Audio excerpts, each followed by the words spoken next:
Trending right now on the web, Apple's big announcement. The new iPhone set to hit store shelves September 19th. That's next Friday. But that's not the only cool gadget they unveiled today. My co-host, Ann McNamara, has that. Let's get right to it. Not one, but two new iPhones, the 6 and 6 Plus. Both of them are bigger than the current iPhone 5S. The 6 Plus getting close to the size of the iPad mini. They're faster, of course, plus Apple says the battery life is a little better on the 6 and a whole lot better on the 6 Plus. The camera's better. Apple says it focuses twice as fast, and now it shoots slow-mo video. The new phones will cost between $200 and $400 when they go on sale September 19th. Now, Apple's second big announcement. It wants your phone to replace your wallet. It's called ApplePay, and it uses a wireless chip in the new iPhone along with the fingerprint sensor. To add a card, you just take a picture of it. Here's where it gets really super cool. Stores never get your credit card number. All they get is a one-time code. If you lose your phone, you can turn off the wallet remotely.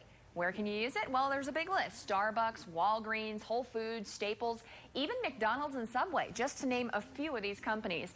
And on to the really big deal, the Apple Watch. It's got a touch screen and a scroll wheel so you can read stuff without your finger getting in the way. It's a fitness tracker, of course, and you can swap out different bands, so it's anything from a sports watch to even kind of dressy, a dress watch.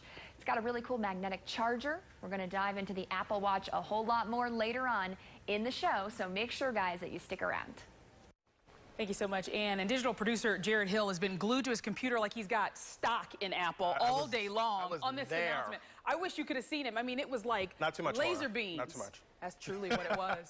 Jared, very cool today, though, especially for those of you out there who love Apple. It was very cool when they came out with the iPhone, right? I've got an iPhone here that I use for all my presentations. You got your iPad. So it was very cool for them to come out with this. They love to end their presentations with, oh, but we've got one more thing. And they actually had two more things. They came out with that watch, but they also announced a new album from U2 who performed. What's really interesting about the way that they did this, it was very sneak attack. No one saw this coming, kind of like Beyonce with the Ninja album, as I called it. But then they also, they're calling it the biggest release of an album in music history because it's going to all of the people that are on iTunes.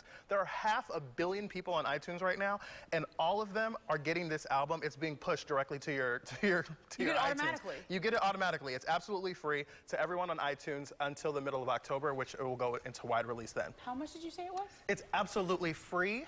That means it doesn't cost anything. I know you are familiar with that. That's my favorite price. There are a lot of people live tweeting at the hashtag #AppleLive, and I wanted to just show you a couple of my very favorite tweets. The first one comes from @Seldo. He says, "We laugh, but we're all buying all of these things on release day, right? This thing is pretty." Talking about the watch and the phone. The other one that I really loved came from @LauraKnight, and she says, "I haven't watched a single second of any of this Apple Live stuff, but she knew exactly what was happening thanks to the internet." You could follow the tweets and all that kind of stuff and know what was going on because there were so many people tweeting live, and it was kind of exciting. It was a 2-hour event, but it was well worth all the time. I mean, if you really want to know what happened, just follow @Jarrett Hill. I was live tweeting. The whole time. There was a lot going on, though. So Jarrett, thank you so much. We do appreciate it. See you later.